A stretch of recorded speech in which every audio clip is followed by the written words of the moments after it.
Hello, everyone. Welcome to another episode of You Can Do It.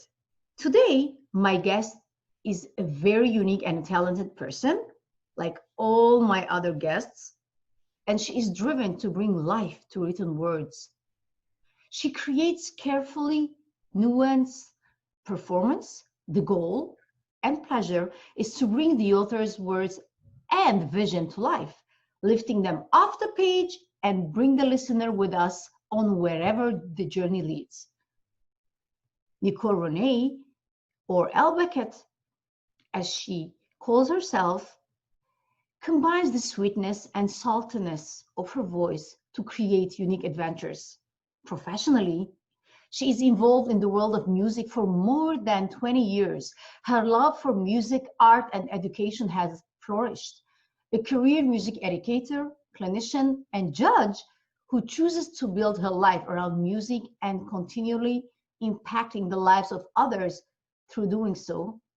Most recently, she has fostered her passion in creating unique audio adventures through audiobooks and her voiceover work.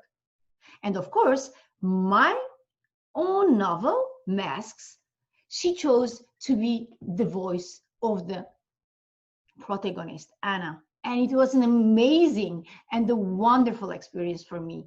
She has brought nearly 100 books to life from her professional home studio near Louisville, Kentucky. She earned master's degree from both Dowan University and the University of Nebraska-Lincoln in curriculum and instruction and secondary special education, respectively. Her resume includes an impressive list of music-related honors, including Nebraska Young Director of the Year and NSAA District Music Contest Judge, and is an active throughout the region as a guest judge and clinician. Currently living near Louisville, Kentucky with her new husband, Erin continues to live a caffeine-dependent life. Oh, that's very hard because I cannot. I drink coffee all the time. And she travels as much as she can to many destinations, just as she came and visited me and became the speaker and presented me at my book launch here in Canada. She flew all the way with her wonderful and loving husband from United States. And as humanly as possible, she supports everyone, all the authors. And she also follows her twin wonderful kids and their college ball seasons. She's an amazing person. I'm so honored to welcome Nicole Rene. Hello, how are you doing? I am fabulous. Thank you so much for having me today.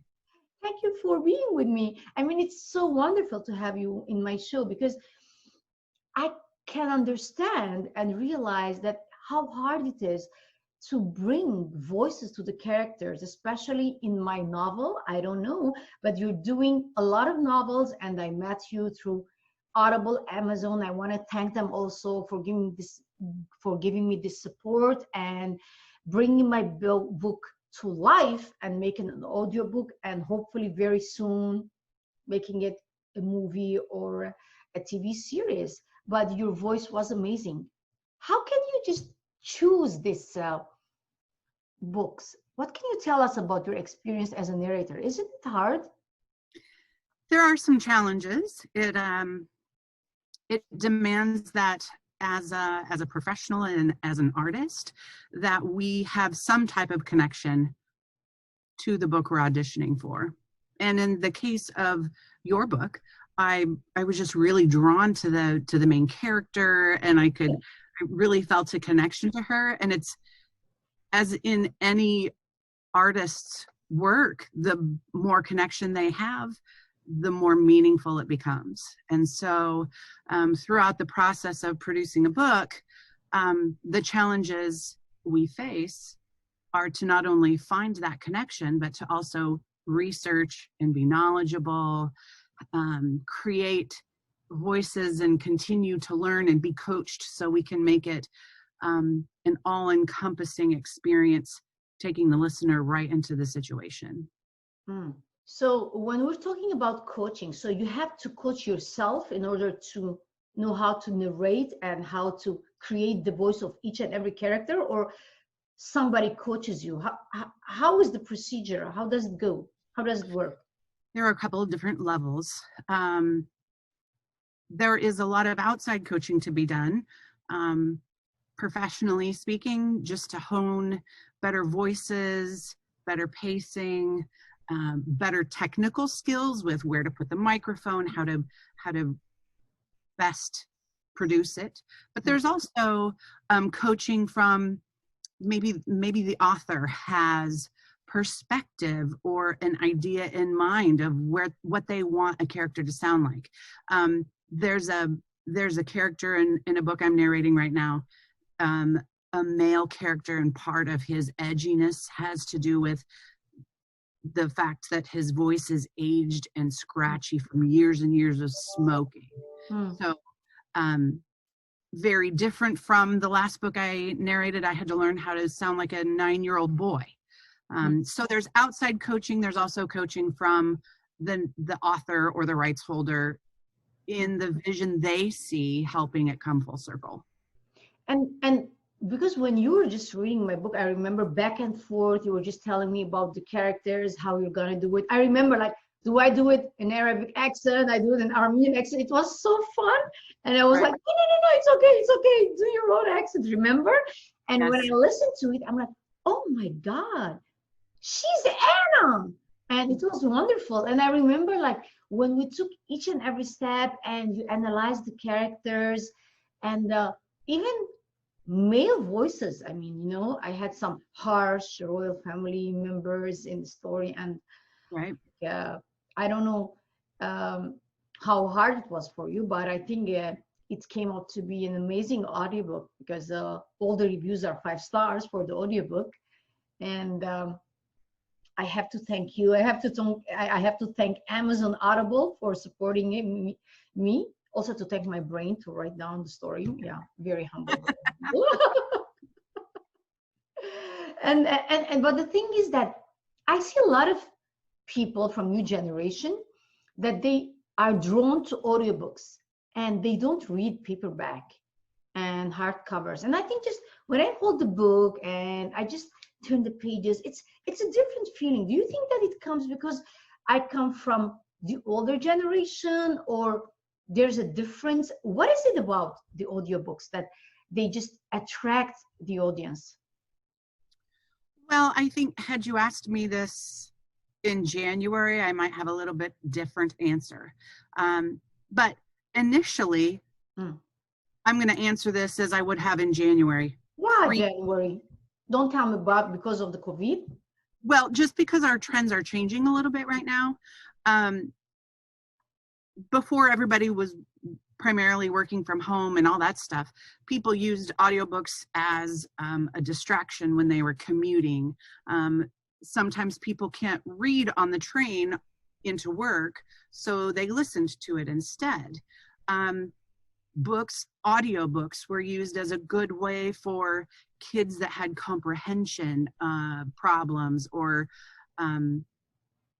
what's the word I'm thinking of, where maybe they have dyslexia or they have a computation issue with the words on a page. It was a way for them to build comprehension and not have the complexity of the actual written words on the page. So there were some scientific as well as convenience matters that went into the success of audiobooks. Now, however, because there's no live taping happening, movies aren't coming out, there's so few things that we can fall back onto that command our creativity. We are so governed by making social media drive our creativity, social media or TV or video games or whatever, that we've lost that creative niche. And so now audiobooks are becoming the escape for people that are homeschooling their kids and running a house full of business and education and not leaving the house. So they want that distraction and that fantasy or that other place to take them away when they might not have the time to read a book otherwise. So in some ways, because there are a lot of things that we are lacking now, and they are like we are not able to do it does it mean that audiobooks are going to be wanted more and by everyone? That's what you said, right? But at the Well, same time, the question is that, do you think that it brings a bigger burden and more responsibility to you as a narrator and all other narrators to be working, to be reaching more perfection, because a lot of things are lacking in the real world what we had before, and you have to work double and harder and more? I do agree with that, because the more people listen, the more everyone is a critic or becoming an expert. Mhm. I find myself becoming more and more critical of specific things because of what I hear, good and bad, right? So that does bring up our level. The higher the level, the higher the expectation, the higher the need, the more we have to be able to perform. But I don't think it's going to wipe out the life of a printed book. I don't think that will ever happen. Although there are more and more studies of the validity of an audiobook as opposed to a written book, when you talk in terms of screens or paper and slowing your mind down at night, or how much easier it is on your eyes for those people that stare at screens all day, and how it demands more comprehension. There are more and more studies about the pros of audiobooks, but written books will always be there for us. They'll always be the books that we go to and we can highlight things, or that we go back and reread, and that I hope they never go away with kids and parents and religious studies and things like that. I just, the believer in me, the girl that loves fairy tales, always wants to believe that the written book will always be a thing. Oh, that's beautiful. And it's very hard to, I think, in some ways, to play and change your voice and to be jumping from one character to another when you're only one person and you are reading a whole book. Like for me, I had more than like 30 characters and you read all of them. And I remember, like you said, how is this person's voice back and forth? We did so much work together and you were so much into the story of Anna. And I remember, like, when you came to my book launch, oh my God, she's gonna be here! It was so amazing. And how can you just do that? I mean, in what situation you should be, or what as a narrator you have to be working on more than a talent? I mean, as persistence, professional wise, in order to do that, in order to make the listener realize that the voice is being changed and jumping from one place to another. Does it need coaching, or it's just like God-given talent? A little of both, or a lot of both, actually. But just like any other talent or art, it has to do with the intrinsic motivation you have to take risks and to be coachable and to be malleable into sounding ways that you might not think you want to sound like. I mean, there's ugly sounds that come out of my mouth, and I never thought I would be able to sound like that. But in order to make all of those voices sound real, any narrator or myself has to be coachable, not only by the person with the vision, but our professional coaches. A lot of us continue to learn with people that help expand our toolbox of voices, so we can have more and more voices and sounds and ages and ethnicities to draw from. It's really a never-ending process, and I think that if we fall into a certain trend or style, then it'll get boring, and it would be boring to listen to.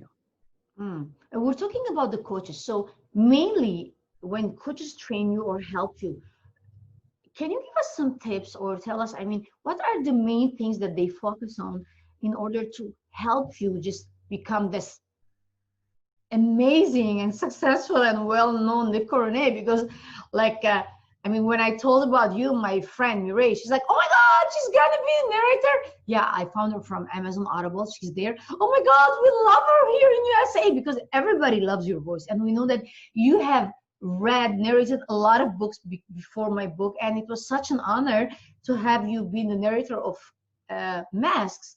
And hopefully the second one is going to be also by you, because Anna is going to be continuing her life story. So do you think that your voice has to be loving the character, or you as Nicole Rene have to love the character, or you can just read any book? Do you choose your books, and how do you do that? I do choose my books. Yeah. Well, going back to something I had said earlier, there has to be some type of connection, but it doesn't necessarily have to be something that you love. For instance, there were characters in Masks that I didn't love. Right? So there are characters that when we watch movies or when we read books, there are always parts of the movie or the characters that we love, and there's most generally a bad person that we don't. So no, you don't have to love the characters in order to say them. I narrated an entire book for an author in the UK that I didn't believe one single word of it, but I was passionate to help him get his word out, to help him be heard. So I don't have to believe in what the author believes in. I don't have to have personal experience with what the author has been through. I don't even have to have a personal connection to all of the characters or the situations. But if I have some type of connection, whether it's good or bad, then it will be a believable performance. So from personal experience, what was your connection with Anna? I mean, how do you see her in my book, in Masks? Well, I think part of it was the part that drew me. There was an initial audition process, and the part that drew me right away was her vulnerability, and she was just putting herself out there and speaking the truth, even though it wasn't a pretty truth.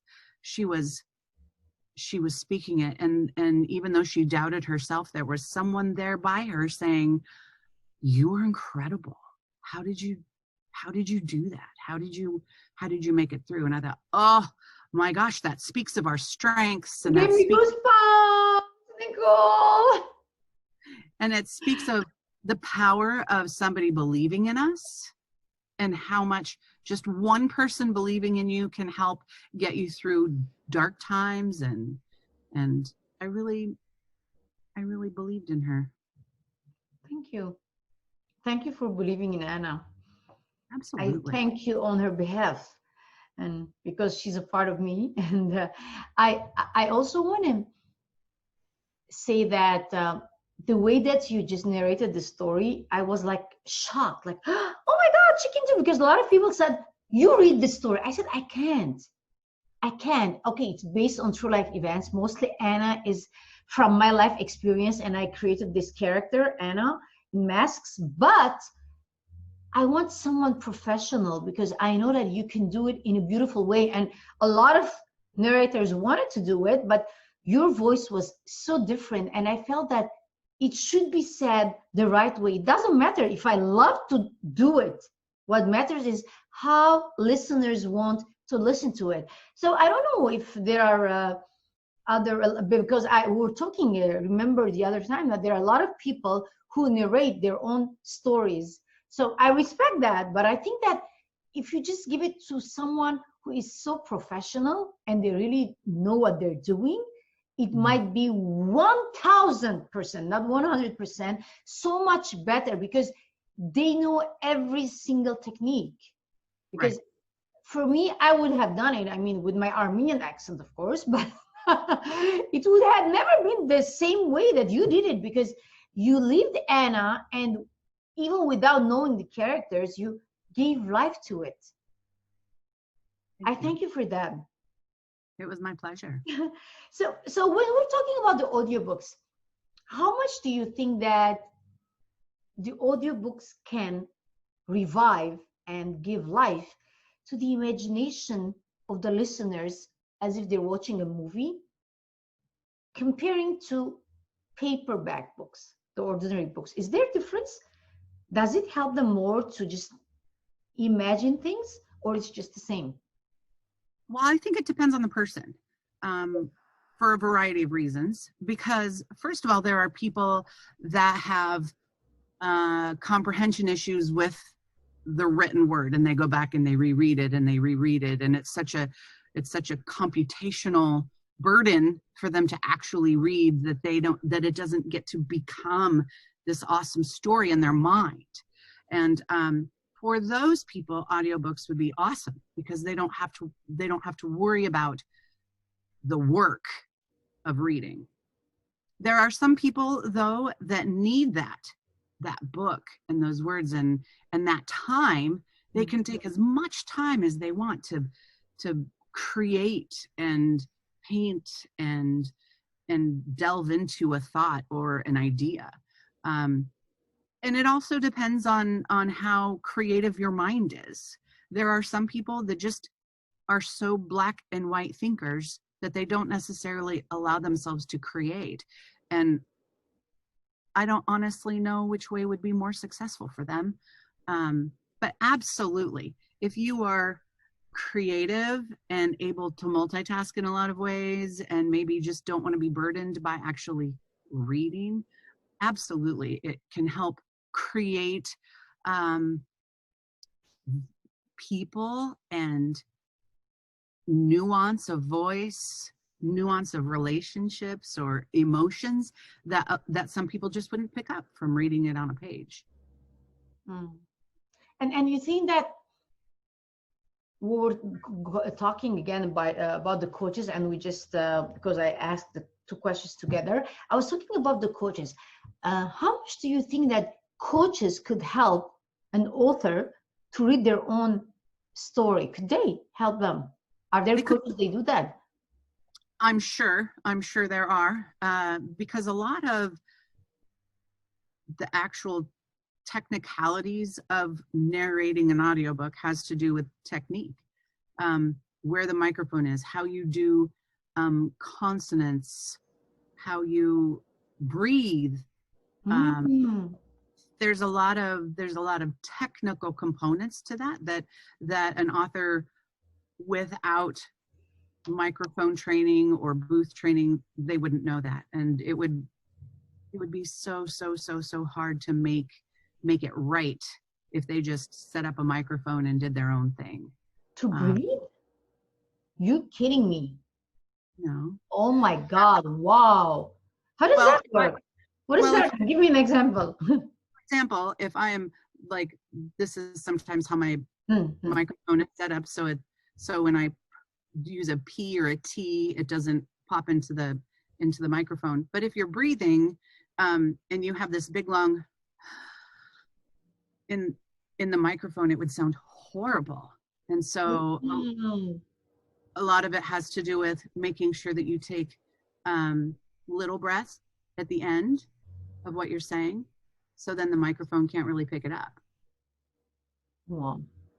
You're a judge. You can coach too. Why don't you coach people? You should coach, Nicole. Honestly, it's amazing, because I'm looking at you like, I don't even know those things. You know, I have been on TV for years and my show and acting, but I just talked and I didn't care. You know, everybody in the sound system, they took care of everything. All I had to do is to do the show. Yeah. Now all I have to do is write and you narrate. When we come back, coming back to the idea of audiobooks, and you say that you choose and you have to have the connection, and sometimes they might not be like the way that you agree with them, but still there is some kind of, even if it's a negative connection, you still choose the book. Am I correct? Mhm. Do you feel that at the same time you can narrate 2 or 3 books, one thing at a time, or you just have to do it a book and then you finish and do another one, and why? I have at times been in the middle of recording up to 3 books at the same time, but that it gets very hard, especially when you're dealing with a lot of different characters. Now I have scheduled to the point where I know exactly how long it takes me to narrate and produce a 60,000 word book, which is about 6 hours of finished audiobook. And I devote myself to that amount of time to read it, to research, to practice voices, to record it, and then to fully produce it at the end. So now I'm just doing one at a time. Mm, mm. Because you will just get confused, right? I mean, a lot of characters and a lot of books, and you have to change your voice. Because even when you were doing the love scenes between Joe and Anna, like I was like, oh my God, how can she do it? As if I'm not the author. And I was like, oh, it's so beautiful. It's like I am doing this story that I wrote in a different way. I mean, I'm so grateful to you and to Amazon Audible. I mean, you guys, I mean, supported me in a way that I can never forget it. And more to come in the second one, of course. I'm so excited. Yeah, I know, right? And I say, oh my God, I found Anna's voice, because you really like, you are Anna. I mean, no one can do it better, Anna's voice. I loved it, the way that you lived, and you just, whenever you wanted to put the pain and the laughter without even, it's in the words, not the way that you express, not expressions like, it's like in the words, and it was like so artistic. And I'm so lucky. I'm very fortunate. Have her words to read. And when we're going to talk about a whole story, and you have to jump from one character to another, Mm-hmm. and you do this, what is your advice to people out there who like to do their own audiobooks and they have no experience? Do you think they can do it? Is it hard to become a narrator? Yes. There are a lot of people. Well, I mean, an honest answer. Yes, I was waiting like, no, but she's like, oh, yes. That was a loaded question. Can anybody do it? Technically, yes. There are. Is it hard? It is to do it well and to do it at a professional level. It is always changing. It's always learning and spending a lot of time in the booth and making sure that you are doing the best you can do. I'm not assuming that every person that wants to become a narrator can read into a microphone in a hot booth for 10 hours a day and still have, the energy and care to cook dinner at night. But there are different levels of professionalism, and how much training someone is willing to get, how much money they're willing to invest in a booth, in equipment, and it all adds to the finished product. Whether or not they're willing to hire people to do their outsourcing, hiring somebody to do their sound afterwards and proof the book to make sure that it's right. So there's a lot of expense and a lot of patience and training involved to be the best you can be, regardless of how much you think you're prepared for it. Mm. And what are the main criteria, you think?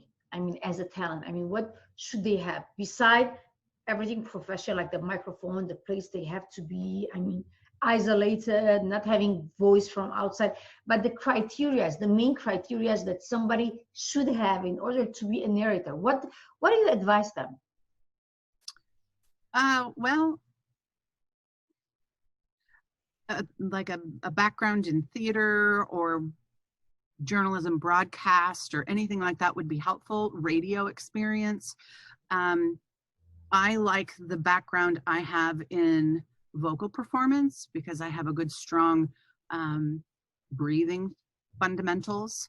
I also have a lot of knowledge of how sound is created in the different parts of my mouth and how, Wow. depending on where I put my tongue or hold the back of my mouth is what changes the Wow.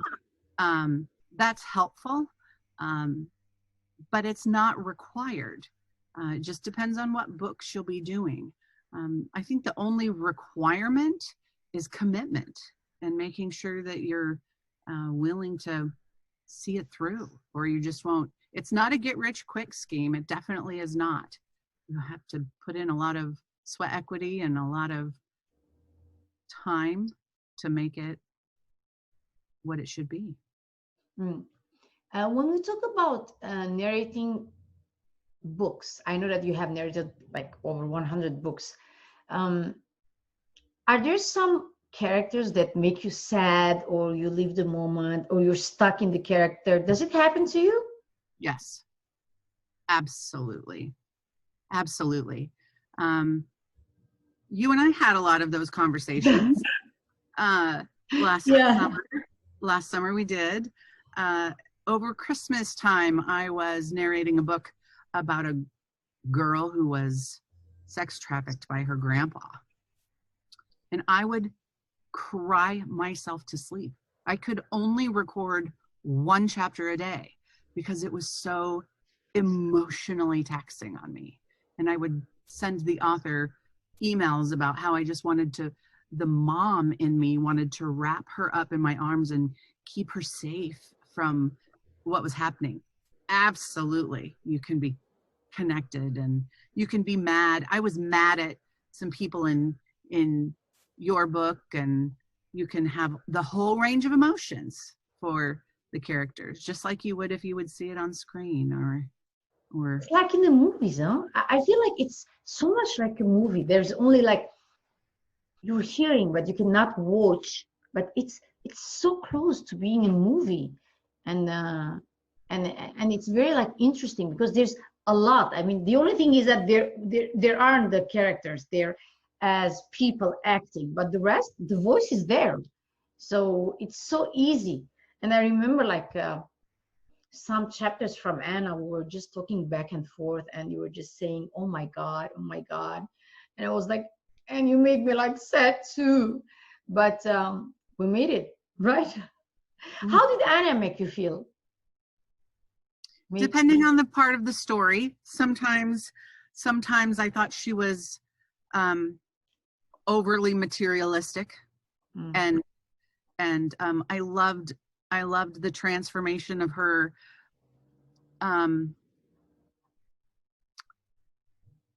realizing her beauty and realizing her worth and finding her roots. I loved that. I didn't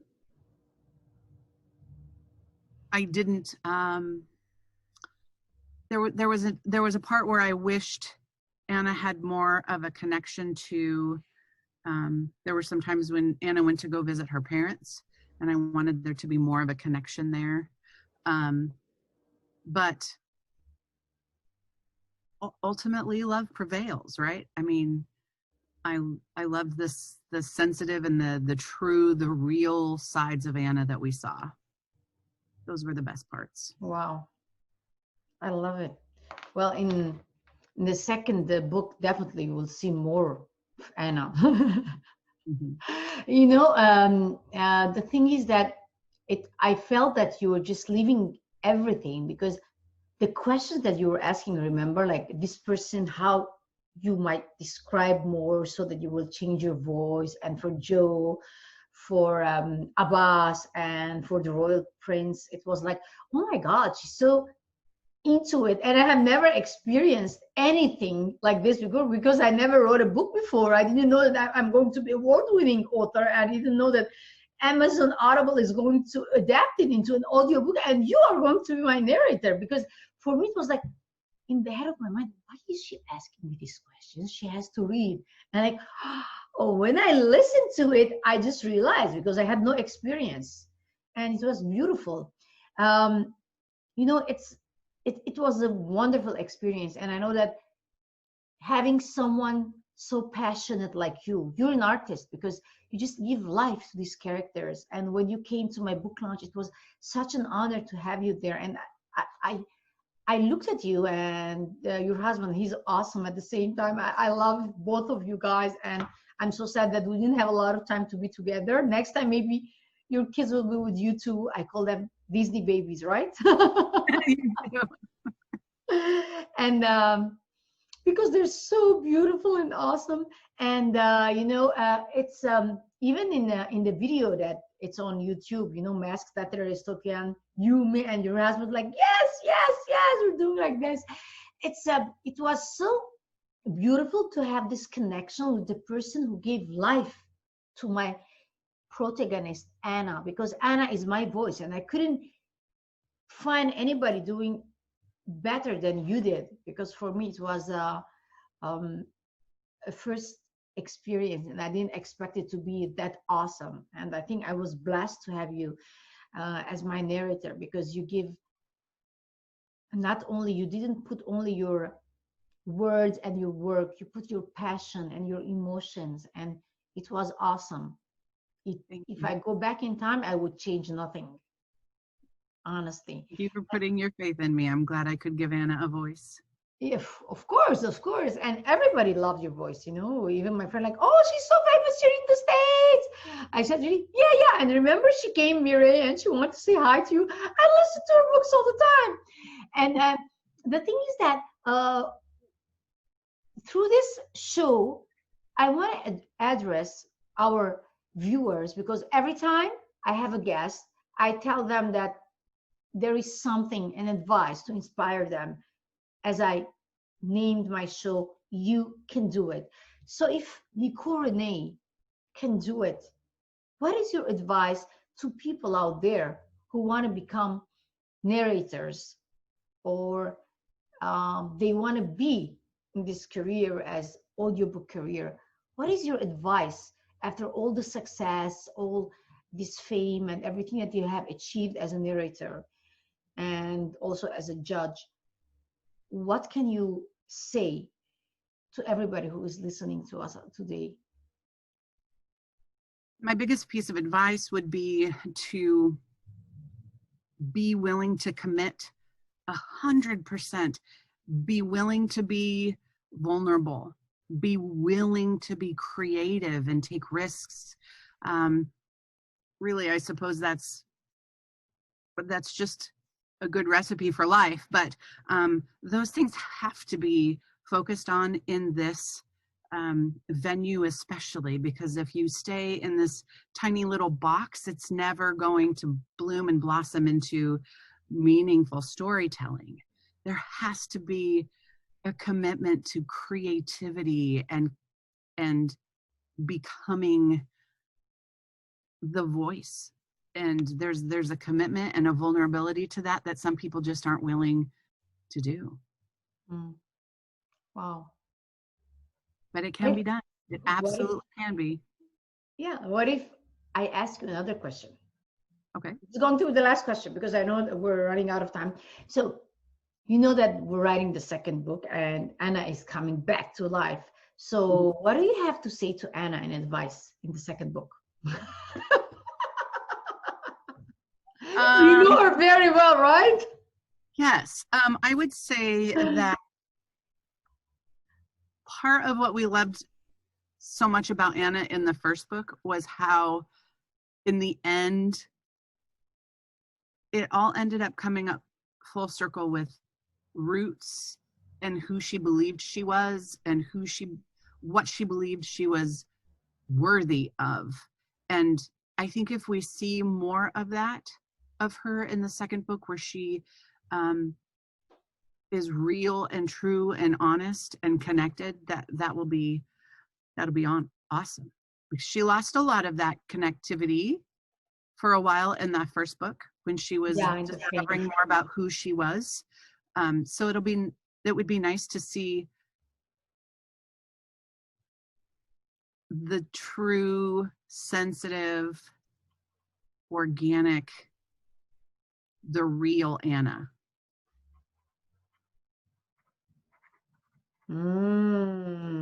That's good. That's good. I'm going to add that. It was such an honor to have you with us, Nicole. I mean, it's such an honor always to be having you, discussing with you, because I always learn from you. And such a greater honor to have you be the voice of Anna. And I hope that the voice of Anna, who also represents the voice of many other women who do not dare to speak up from Middle East, I hope that she'll always be their voice. And you help me do that, of course. And I thank you for that. And I thank you for believing in Anna, believing in my work, and believing in making it happen. And I thank Amazon Audible for believing in me and bringing us together. And I thank you to have this hope and seeing a brighter future for Anna, which means that we all as women have a brighter future if we are authentic, if we are strong, and we can find ourselves. So I thank you so much for being with us today. Thank you for having me. Thank you. The honor is all mine. So guys, thank you for being with us. And I hope you enjoyed the show with our wonderful and amazing, talented guest, Nicole Rene, E.L. Beckett at the same time, who is the narrator of my novel Masks. And I'm sure that you got a lot of tips from her if you want to be a narrator. If she can do it, then you can do it too. Bye-bye.